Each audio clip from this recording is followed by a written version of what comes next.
I want to welcome everybody here to our program today. What's your business plan for recovery?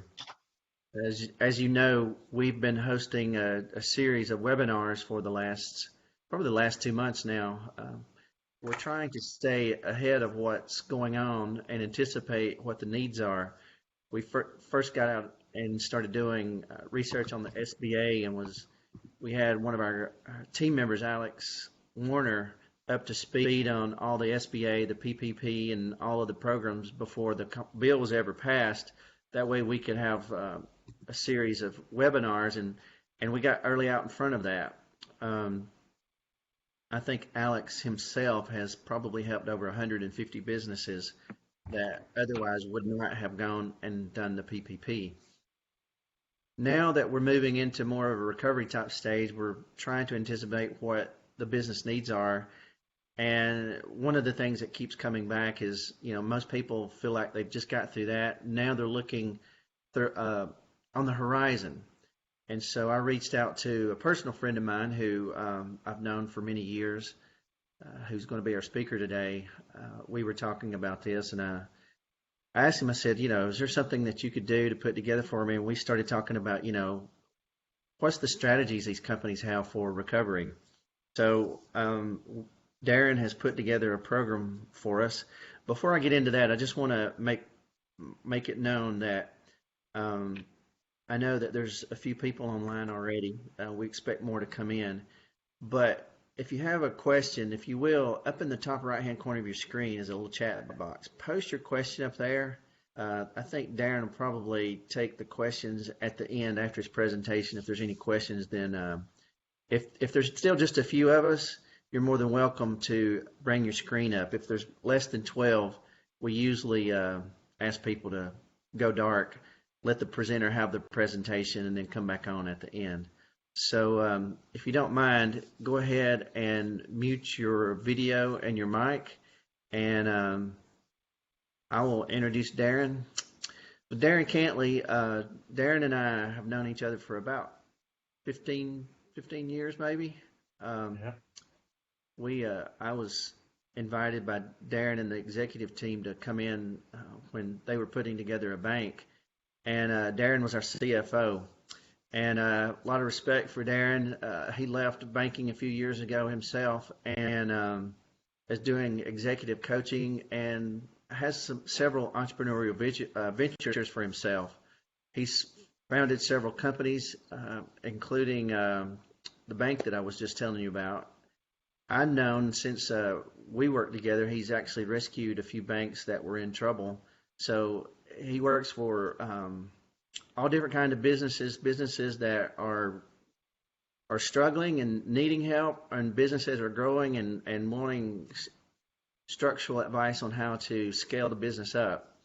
A CPA by trade, most of the years has been in financial services. He served as CFO and COO of several organizations, loves to solve complex problems, and he has worked for everything from startups to multi-billion-dollar public companies. So, Darren, I'm going to turn it over to you. The floor is yours. Thank you, Scott. Wanted to welcome everybody. Thank you for attending today. And as Scott said, if you have questions, by all means, ask them.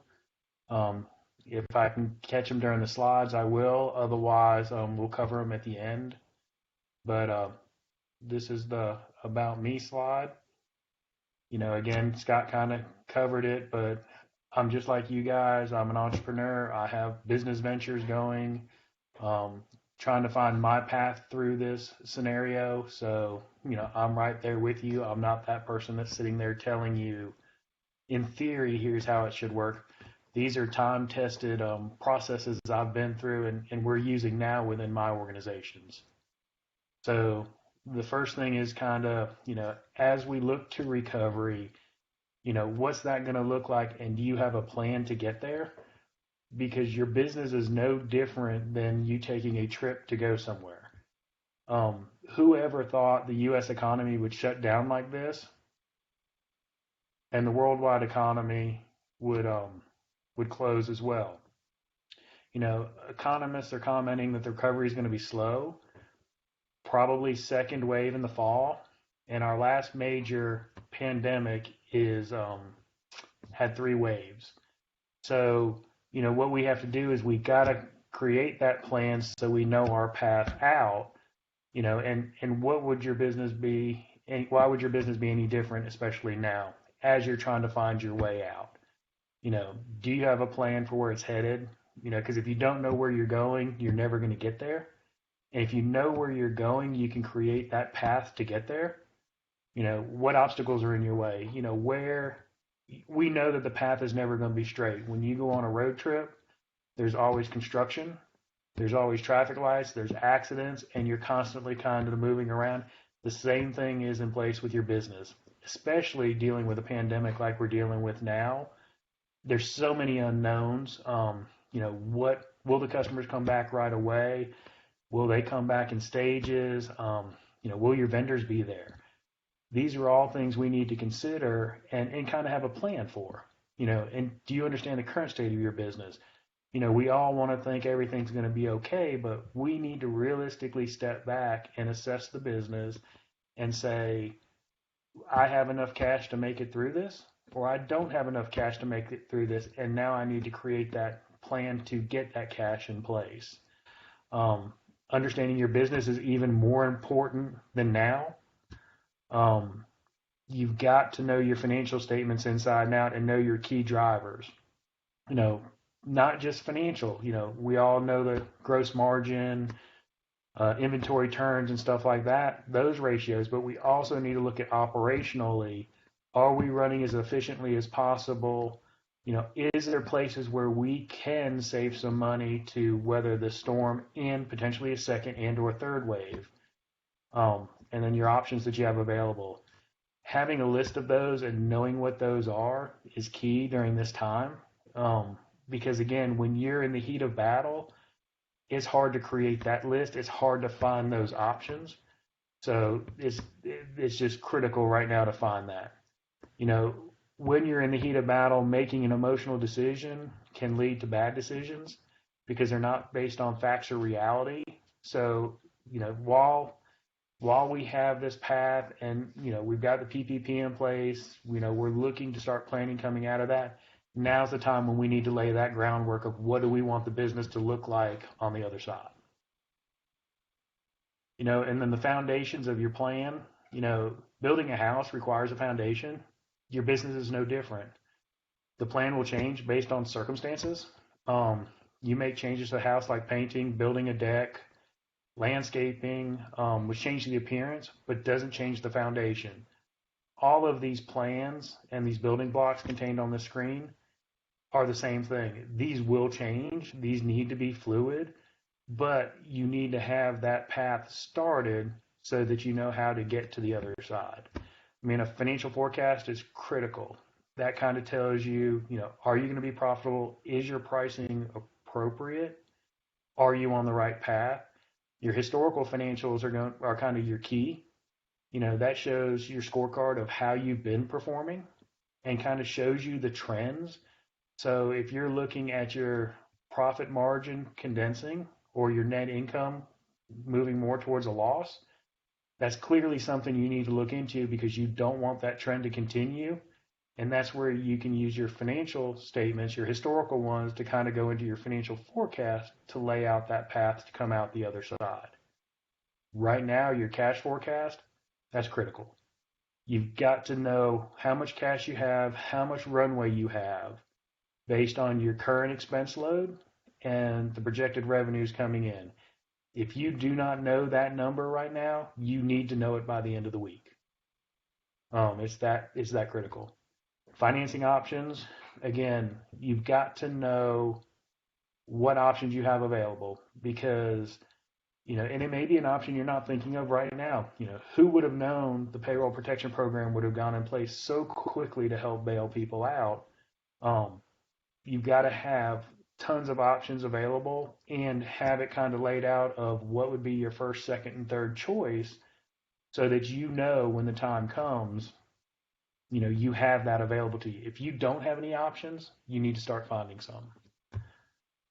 Key metrics and financial and operational, Looking at your key metrics, um, that's kind of your scorecard as well with your historical. Looking at your financial and operational metrics is where you'll identify your trends and where you're headed. And the same with the business plan. A business plan, we've all been asked to write business plans, and they're 3 pages to 100 pages. You're not going to use those. You need to have a business plan that you can monitor, pay attention to, and continue to build upon, and for it to be flexible enough where you can use it in your day-to-day operations. And I'll cover that a little bit more towards the end. But again, your plan will change based on circumstances. Um, very rarely do you tear down the whole house and start over again. The plan for recovery should be no different. So again, stepping in and getting that plan in place with these foundational blocks is the first key to basically coming out the other side. Things to consider as you're doing your financial forecast. So, just kind of walking through each of the building blocks individually. These are all questions that you should be asking yourself, because we really don't know what the other side's going to look like. The recovery could be slow and it'll look different than when we entered this. Will your vendors be there to meet your needs? And by that, I mean, I'll give you a prime example. I'm in a business where we ship product, and normally to ship stuff to Canada only takes a couple of days. This month, it's taken 3 weeks to get product across the border because of COVID-19. Either people were out sick, people were quarantined, or there weren't people to deliver the product. These are things we need to consider in our businesses as we continue to move forward. Can you operate with social distancing? Restaurants need to squeeze as many tables as possible into the dining area and turn them as many times as they can to cover their overhead. Well, if there's 6 feet between each table, potentially you have half the number of tables. Can they reach profitability and the returns the owner's looking for? These are all non-financial things we need to look at and consider as we're building our plan to come out the other side. And we need to have options and thoughts on how to best address this. If not, what can we change to get there? If my square footage for my restaurant, I can't squeeze enough tables in there and turn them quick enough to cover my overhead, what other options do I have available to be able to generate the returns, the net income, the cash flow I need? Can I get my vendors to bring down some of my costs? Will they work with me? Can I order a bulk to get a little bit more product in? Those are the type of things we need to look at. Can I talk to my landlord and get a rent abatement? Other things. What are the local ordinances going to be like? And will they hinder your ability to open? Are you able to meet the social distancing requirements with your employees and customers? What changes will need to be made and at what cost?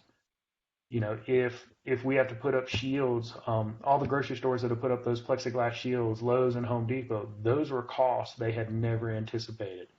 But those were costs they had to incur to get open to start generating revenue.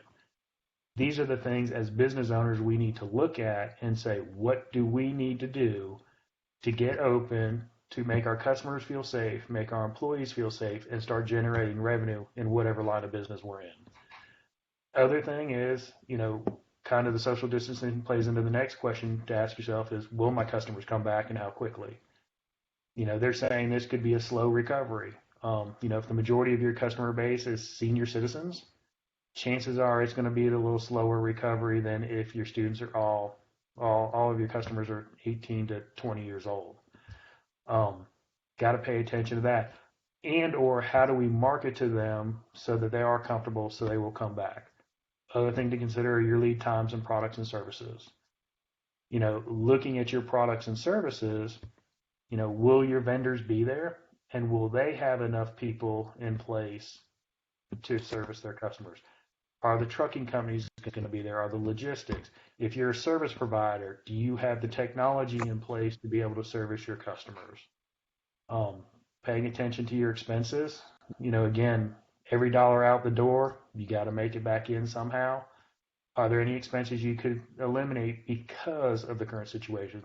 Travel costs, car allowances. These are all short-term things that can potentially be eliminated to help preserve cash to make it through this. And then the other thing, what additional costs will be incurred to reopen and prepare for customers?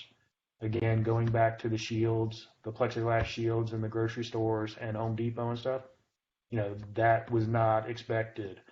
Up here in LJ, Georgia, where I live, there's places that will not allow you in unless you have on a mask and gloves. Well, they push that cost on to their consumer, so we've seen consumers avoid those businesses.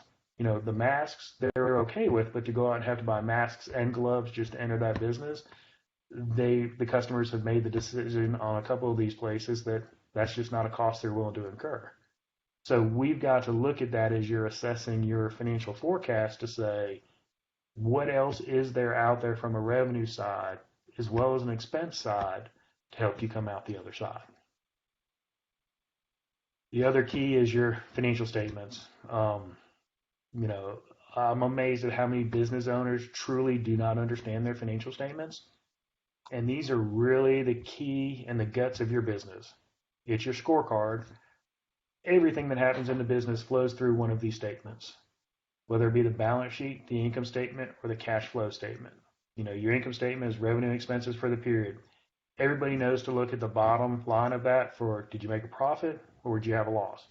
Preferably a profit, but realistically, all businesses incur losses at some point in time. The balance sheet, that's your scorecard of here's the actual value of the business. Here's what the business physically owns. Here's what the business physically owes. And here's what's left over for the owners. Cash flow statement, basically that's your cash coming in and out of the business. That's the key part and component that also ties into your cash forecast. Everything that happens in the business flows through one of these, as I mentioned. The key components of each of these statements and understand how the decisions flow through them. Every decision you make in the business flows through one of these statements. Think about that. Everything you do, whether it be a marketing campaign, buying a product, running a sale and offering discounts, anything you do flows through these statements. An example would be the marketing campaign, the expense of the campaign. So, that flows through your income statement as an expense, reduces net income. Well, the purpose of the campaign, did it increase sales or drive traffic to your website? Because that would be the other side of it. So, did you increase the revenue based on the expenses you sold? Or did it drive traffic to your website, which ultimately leads to sales down the road? Did it accomplish the goals of whatever the campaign is? As you look to recover from this, you have to look at every dollar you spend and say, is it generating a return or accomplishing the goal for the purpose that I incurred the expense? And as I said, every decision is quantified here. And you need to make sure you understand the difference between profit and cash. You can be profitable and grow yourself out of business because of cash flow. Cash is the lifeblood of your business, and you need to make sure you thoroughly understand how cash flows through your business, is used in your business, and how quickly it comes back into your business based on when you expend it. If you do not understand this, or you're not too sure of it, ask for help. Go to your local CPA or accountant. You can talk to the SBA office, trade associations, business coaching, other business owners. You need to make sure you understand this part of your business. Now, you don't have to know the specific nuts and bolts of it, but you need to understand the major categories of this part of the component of your business as you're creating your plan to come out the other side. Otherwise, you're managing your business by your checkbook, and that is one of the worst things you can do as a business owner. Your cash forecast is your lifeline right now. You need to be prepared weekly for at least 4 weeks and up to 8 weeks and cover all your major categories. It needs to be realistic. Again, we all pretend we're going to have, 30% revenue growth a year. That's not going to happen. So we need to realistically step back and assess our businesses. Did you talk to your customers as you reopen, and what does your customer traffic look like? And these forecasts change. That's the big thing. So we update these weekly. Some businesses do it 4 weeks. Some businesses do it up to 8 weeks. The big thing is to know, do we have enough cash to cover that period of time? And if we don't, then we can start having conversations ahead of the time. The last thing you want to do is go to the bank and say, I needed money yesterday. Every dollar spent through this recovery needs to be accounted for and deliver a return, product to sell, better customer service, drive traffic. You've got to have a way of mapping that out and tracking that. On here some questions, are your accounts receivable current, less than 35 days? If not, are you communicating with your customers? Are they making payments? Key there, you have now, if you've delivered the product or service to your customer, you have now made them a loan. They owe you that money, and you should not feel bad about picking up the phone and calling them. I deal with people daily who will have anywhere from $250,000 to $500,000 in accounts receivable, and they're afraid to pick up the phone and call the customer. And some of these customers are 90 days past due. And I'm like, you're not a bank. You're a business just like them. You need to get on the phone. You need to collect your money. That's the biggest thing you need to have as a business. Oh, I was just going to interject. I'm glad that you're going down this line because there was I had a conversation with a guy who owns multiple companies yesterday. This is not something that we're taught in business school. I have a business degree, and not one time in the whole 4 years did they ever talk about cash flow. But I had a conversation with an owner yesterday that had multiple companies, and he had a guy running one of his companies for him, and the guy thought that because they were making a profit, they were okay, and he kept his focus on operations. This is an industrial cleaning company who should be surging during this time. The owner had to shutter the business last week. And I'll give you another a client that he's a client, and I've also invested in the business. And our fourth partner was pushing growth so hard and caused the business to double the revenue. And they're in the construction industry, so you have to prepay for materials.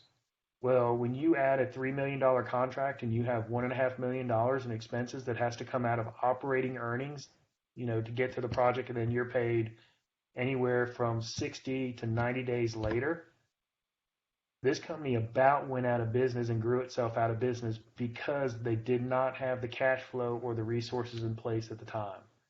They brought me in to help them kind of manage through that, to get them the line of credits, get the investors lined up, and then have the conversation with the other two partners for them to understand that you can grow yourself out of business, which is exactly what they about did.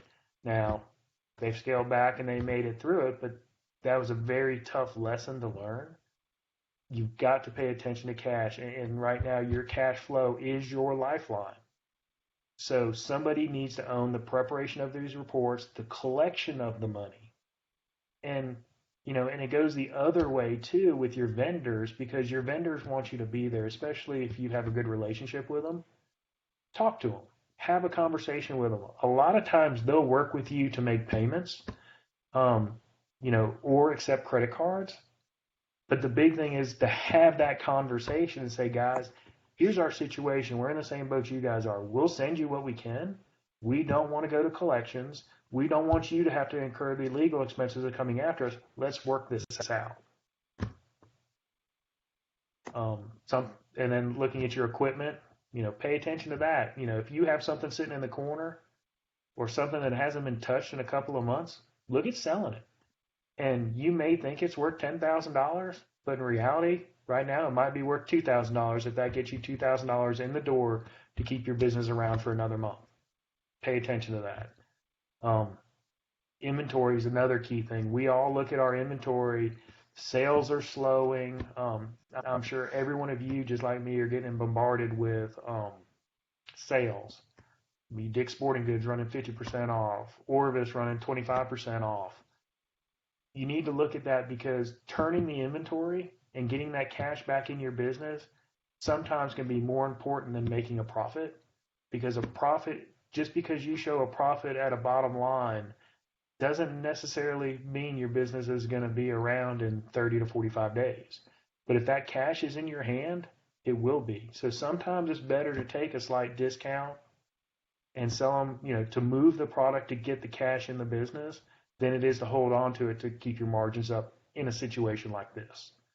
Because again, anything you can turn to get cash coming in your business is going to be better off, and you're able to repay your vendors, and you may be able to get better discounts from these vendors because their other customers are not able to turn the inventory. So you actually could potentially improve your profit margin because with the volumes you're doing, you can drive down your costs with your vendors. So keep that in mind as you're looking at this stuff. And then, any lines of credit available or financing options. Credit card companies, Amex sometimes will do loans for small businesses if you just pick up the phone and call them.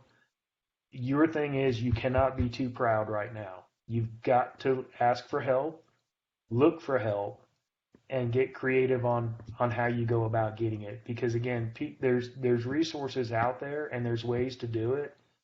You just have to look at your business differently right now. When you're preparing your cash forecast, there's templates available in Excel and there's online systems to be able to do stuff like this.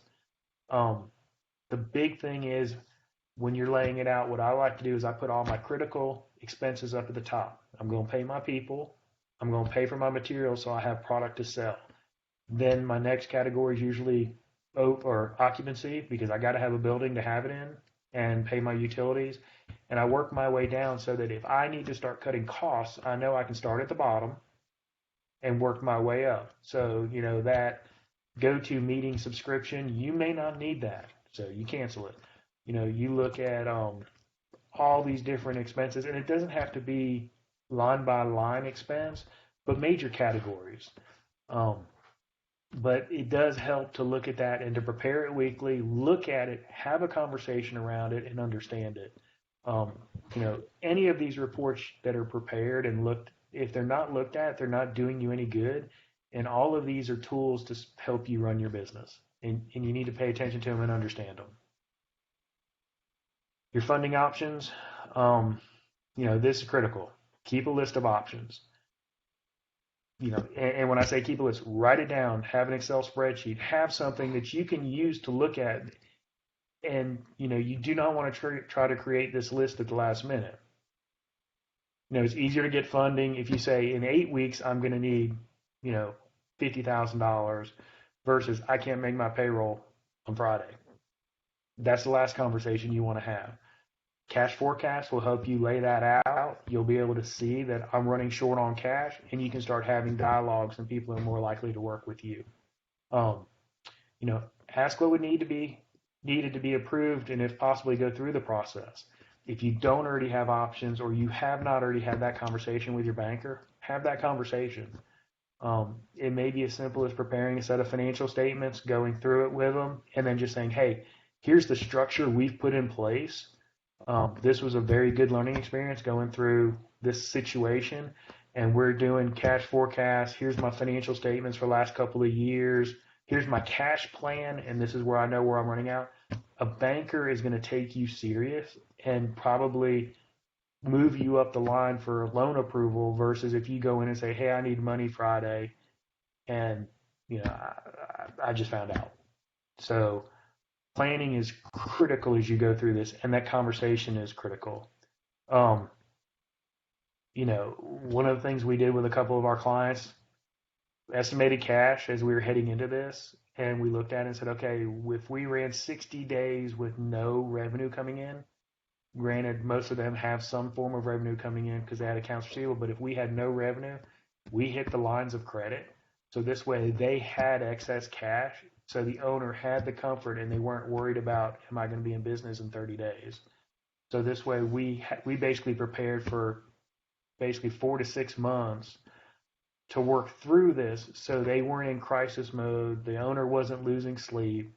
He wasn't making emotional decisions. We were sitting down and having conversations about, okay, here's a path. We have time to implement these things. This is not something that has to happen within the next 24 hours.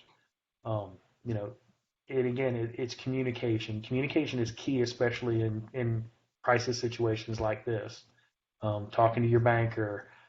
Other thing that through this has been found to be critical is having multiple banking relationships. Have one with a community bank, but also have one with a regional or large bank. And the reason being is sometimes the regional and large banks get better treatment through programs like this.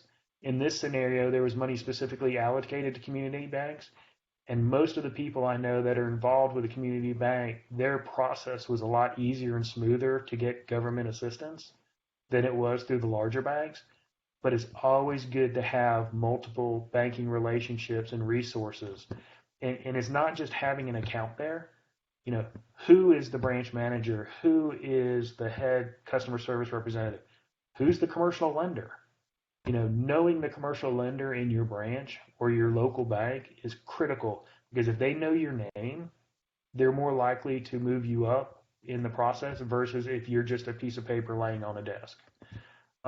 SBA, Small Business Administration, tons of options. Chambers.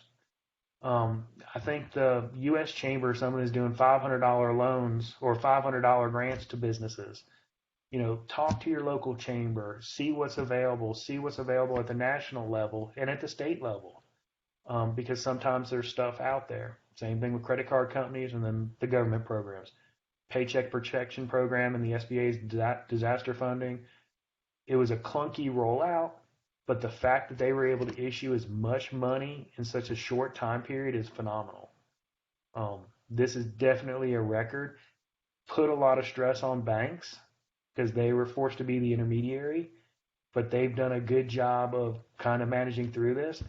If you have not applied for it, apply for it. There's still money available, I believe. Why not? I mean, it takes 30 minutes of your time, 30 minutes to an hour of your time to do the application. That's definitely worth having the peace of mind of knowing you can keep your employees in place as we weather through this. Because again, this is phase one. We don't know if and when there's a phase two and or phase three.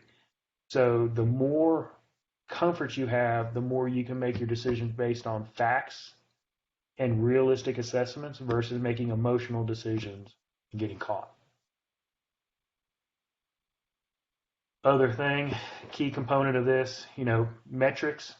Metrics are a snapshot of your business. Most business owners aren't going to review their financial statements daily.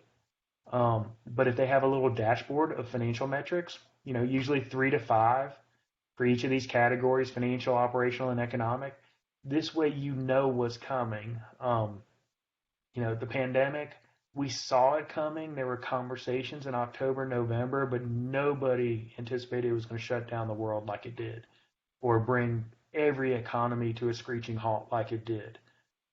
But 90% of the time, there are leading indicators. So depending on the type of business you're in, some economic metrics of looking at, if unemployment is on a rise in a specific area, it may be the area you operate and you're the retail business, chances are you're going to see sales slow a little bit. The other side of it, if you see construction, if you're in construction and you see construction starts slowing or business permits or construction permits slowing, chances are you're going to start seeing, pent up customer demand. So it could be an opportunity. So you need to kind of look at those metrics and pay attention to them. If you know these numbers, you should have a good pulse on your business, and it's easy to create a dashboard and literally scan through it in, less than 5 minutes and really know the current state of your business. There's options out there. You can easily create stuff like this in Power BI, Excel, and now some of the QuickBooks systems come with, I think the system's called Fathom. It's a really good way to create some dashboards and metrics so you can see what's going on in your business. The key, though, is you want a mix of leading and lagging indicators. Leading indicator, is kind of going into it. It shows that if things slow, the impact it'll have on your financial statements, whereas a lagging indicator is when you look at your financial statements and you've already seen what's happened to your business. So for retail, for a leading indicator, it could be the number of customers in your store versus sales. So if you have 100 customers a day come in your business and 50 people buy something, you've got probably a 50%, store versus sales thing. But if you start seeing no customers come in, then that means you're probably not going to have any sales. And if you have no sales, that's going to lead to no cash and a net loss. So that would be a leading indicator to pay attention to. It's not necessarily a financial indicator. It's not directly in your financial statements, but it leads to an impact on your financial statements so that you can predict that if sales drop off, is store traffic dropping off? If store traffic's dropping off, why is that happening? Does the outside of the store look dirty? Is there another store across the street that's drawing the business? Is somebody under? These are all things you can look at before it has a significant impact on your business, because 1 or 2 or 3, or let's say 2 weeks of this isn't going to be as critical as when you look at the financial statements, let's say 60 days later, and you see your sales are off 50%. So, these are things you want to pay attention to, especially as you're trying to plan your recovery, because you're going to see what the ebbs and flows are, and you're going to be able to see what the traffic is. You're going to see what the key drivers are of your business, and are you on track with your financial forecast or not? Another thing, business plan. Most of you guys have seen a 15, 20-page business plan like at the SBA. This is one I use. I'm a big proponent of one-page strategic plans, one-page business plans, because I look at this stuff daily with my businesses. Am I on track? And I also use as I'm going through the decision-making processes to go to, am I going to start another line of business? Am I going to do a marketing campaign? Does it align with where I want to go? Because again, you've got to control your dollars. You've got to look at these regularly. The long plan, 90% of us put the plan together, put it on a shelf, and then we get it out the next year if somebody asks for it or if we apply for a loan. Whereas that's not the case. You have to look at this regularly, even if it's not daily, weekly, monthly, but no less than quarterly. You need to be reviewing your business plan and your strategic plan to make sure you're on track. The one page gives you the highlights, and it just takes you a few minutes to keep you on track. There are several options. Gazelle's has a one-page strategic plan, and I use the Lean Stack Canvas for business plans. And you can see this covers every aspect of your business plan that you would need. And it forces you to get it concise, and you can specifically measure it, because you're putting yourself in the shoes of the customer and figuring out how you're addressing that customer decision to buy. And then your strategic plan basically gives you the destination. I want to be a $4 million company, or I want to do $10 million, and here's the type of customers I target. Whereas your business plan gives you the path. So the strategic plan is the overarching destination. Business plan is how you get there. And with it being a one-page plan on both of them, they're easily adjustable, because as we all know, you're never going to get to your destination with the direct line that you anticipated. Something always comes up. Here gives you the ability to adjust on the fly. It doesn't shut you down for weeks trying to rework and reword all this stuff. Literally, these lean canvases we do in 25 minutes when we're creating the new one. And then as we need to adjust, you're looking at 5-minute adjustments. We discuss why we're having to adjust, what's our plan, is it a permanent adjustment or a short-term adjustment? But I now have a plan and a roadmap of where I need to go. And I can share this with my employees. I may not share my strategic plan with them, but if I share this with them, the business plan, they know that, we're all on the same page. The big thing, and the analogy I use a lot of times, if you want to drive your car to the Bahamas, physically impossible. So what's the goal? Is it the experience of driving your car to the Bahamas, or having your car on the island to get around? If it's the experience of driving the car, that's not going to happen. You need to change your business. Can't do it. But if it's just to have the car on the island, now you have options. So now you can create your business plan. Am I going to fly the car there, put it on an airplane and ship it? Am I going to do by cargo? Or do I have to have my car and maybe I just rent a car when I get to the island? That's the big differences of between these plans. Strategic plan would be I want to have my car in the Bahamas. The business plan would say, okay, how am I going to get my car there because I physically can't drive it? And if the sticking point is I've got to drive my car to the Bahamas, then I'm in the wrong business. So just something to keep in mind as you work through this stuff. And none of this has to be complicated because these have to be tools that you use in your business daily. So as you go through this, you create these plans, you create these roadmaps. This is the critical time to assess your business. Needs to be based on reality and facts. Can you find a path to the other side? And it may be completely different than your business today. I was involved with launching a business January 1st. Couldn't have been the worst time to launch a business going into COVID-19. I can assure you my business plan looks a lot different than it did in January, but we have a plan, we have a way to get out, and we have a plan to, whether it be a slow recovery or a fast recovery, we've got options on which path we want to take. As you're assessing your plan, you got to say, is it viable? Can't drive your car to the Bahamas, but you can get one there. Is there enough cash to move forward, or do you cut your losses and move on now? That's the toughest decision an entrepreneur has to make, because the last thing you want to do is run your business and then all of a sudden have to file for bankruptcy across the board. There is no shame if you have to shut your business down. It happens. Happened to all of us.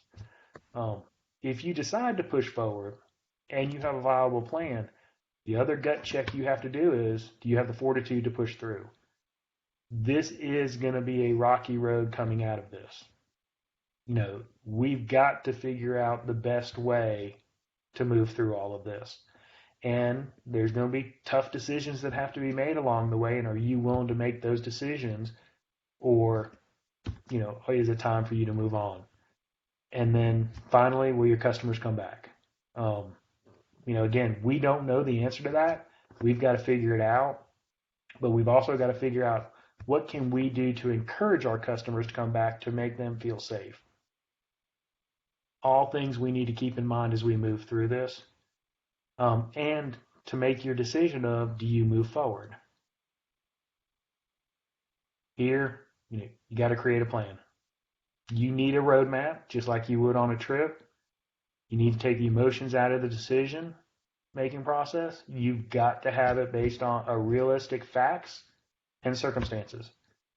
Consider all your options. And some of them may not look like your business now. Talk to your friends. I'm sure you've got some close friends you probably confide in.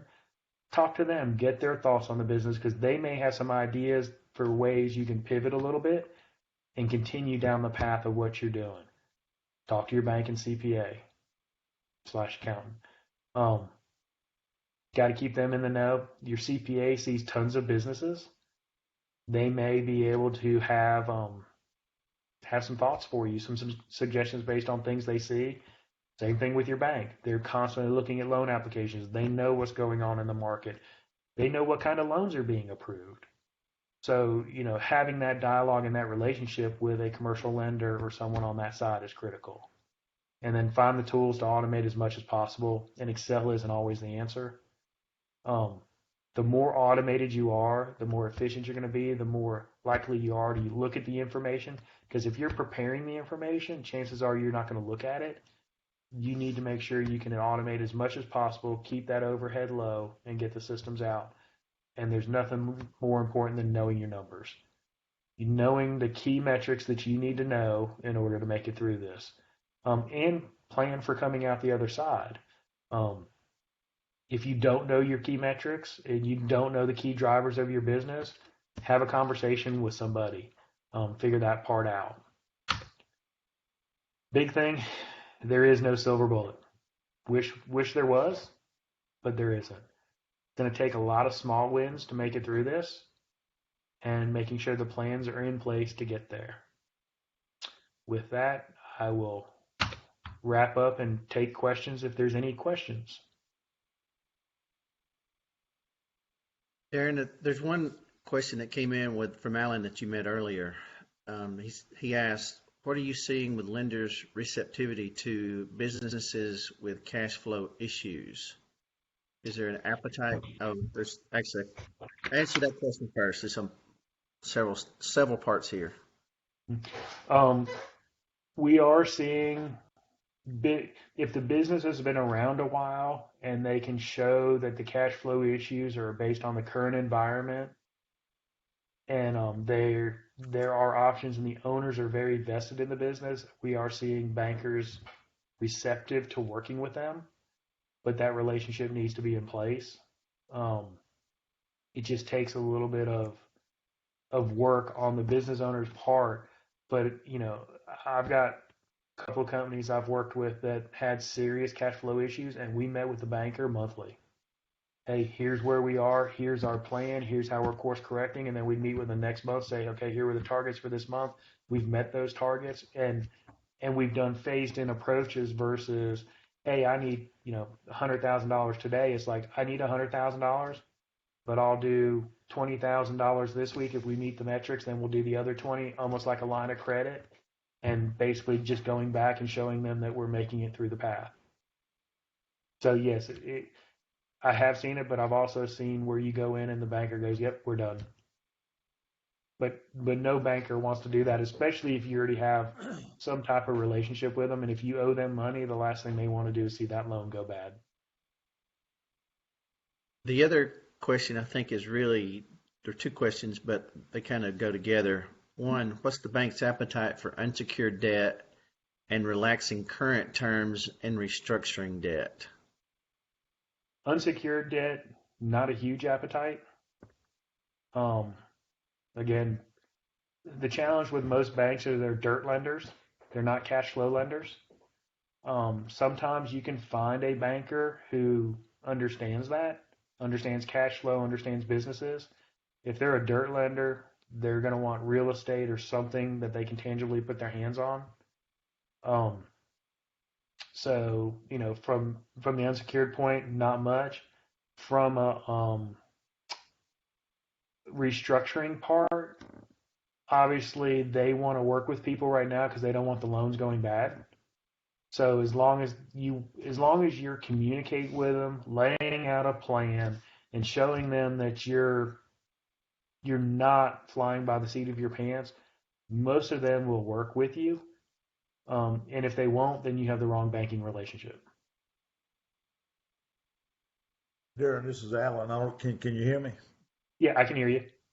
Yeah, the absolutely the right answer on getting to the bank, telling them the good, the bad, and the ugly, unfiltered. So I agree with you 100% on that. But as I look at where the banking industry's come in the last 10 years, they've done a good job getting healthy, but they got dealt some pretty tough blows with having to take on the PPP burden.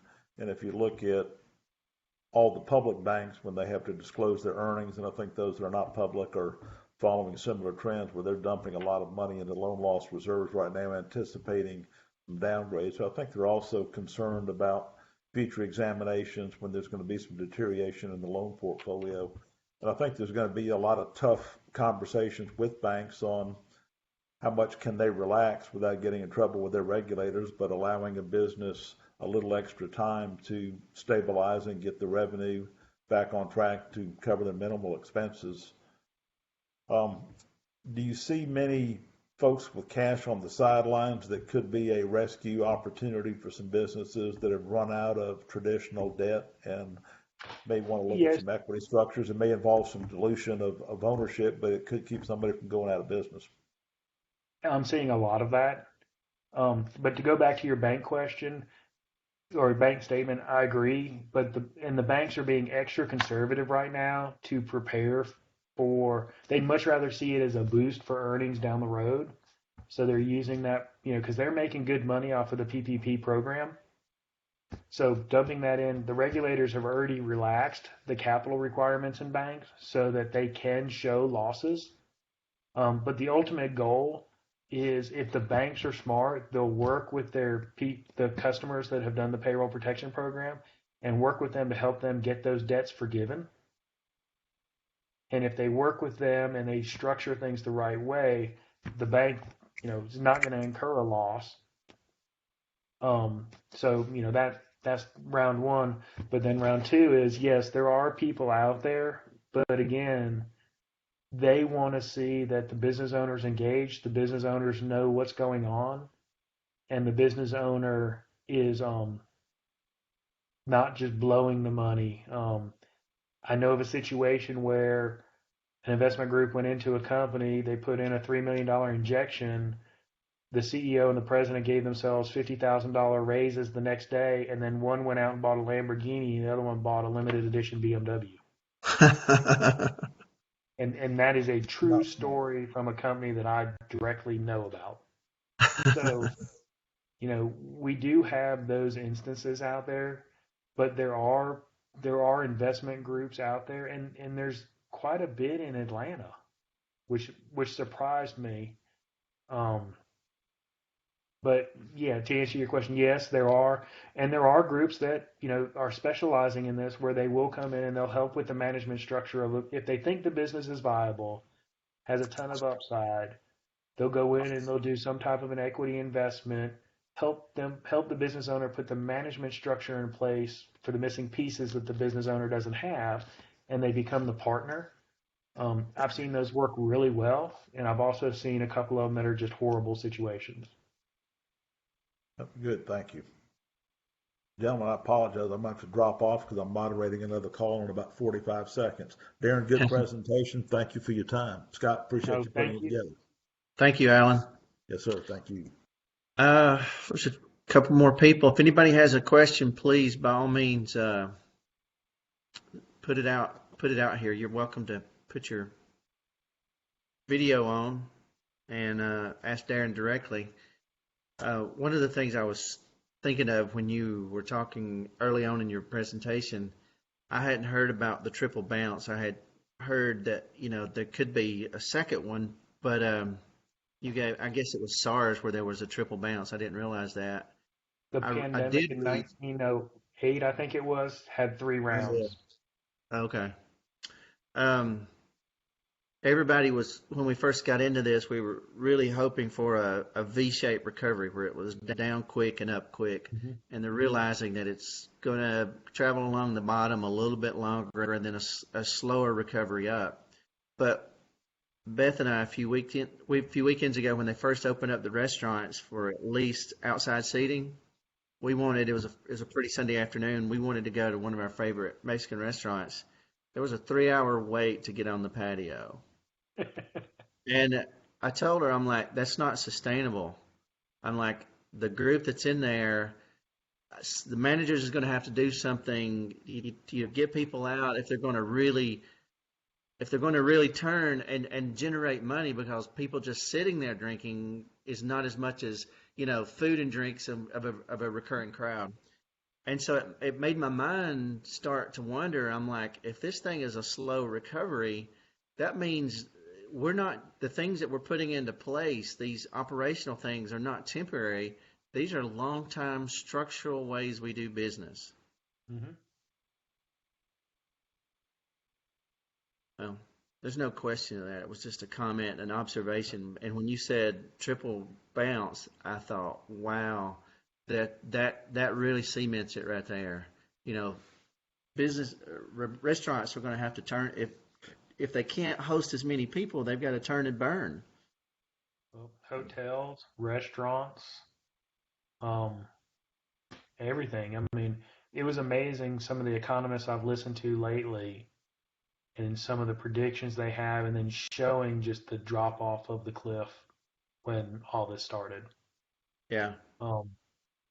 It's going to be, like I said, it's going to be interesting, but you've got to know your business and not throw good money after bad. Right. Well, I guess that's it. Thank you, Darren. That was really good information. No. And hopefully everybody found something useful in this. If not, shoot me an email and I'll try and provide you some useful information somehow. Anybody who wants a copy of the presentation, just let Scott know. Happy to send that out to you, or feel free to reach out to me with any questions. Okay. Well, again, I appreciate it very much. I'll be talking to you soon. All right, thanks, Scott. Thank Bye-bye. you. Thank you, everybody. Thank you, Bye-bye. everyone.